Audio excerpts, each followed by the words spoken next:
Hi, here one of the most important interview related Informatica related interview question, which is scenario based interview question. How to send data one after another to three tables in cyclic order, right? Let's see how it could be. Here I am taking three tables like customer cycle 1, cycle 2, cycle 3.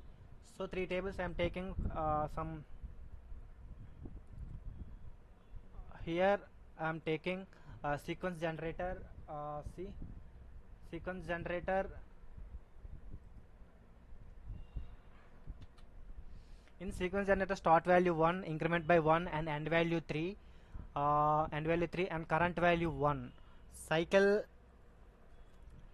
I activated cycle column, and number of catched values I didn't. So this is enough.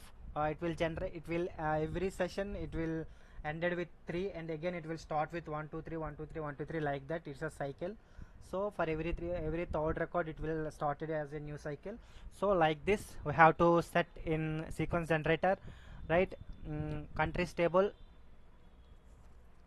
some countries table I'm taking. So let's see. Countries table, source call for sequence generator, router transformation I'm taking.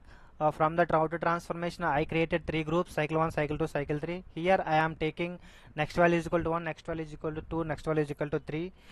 Three conditions, I took three conditions. All the next value is equal to 1 values into one table, or two value into two table, second table, and next value is equal to 3 into third table, right? In this way we can group the data and we can send into three types of three different tables at a time, right? In this way.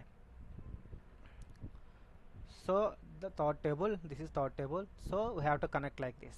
Let's generate.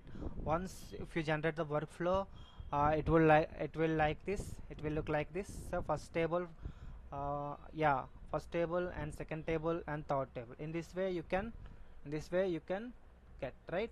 Thank you.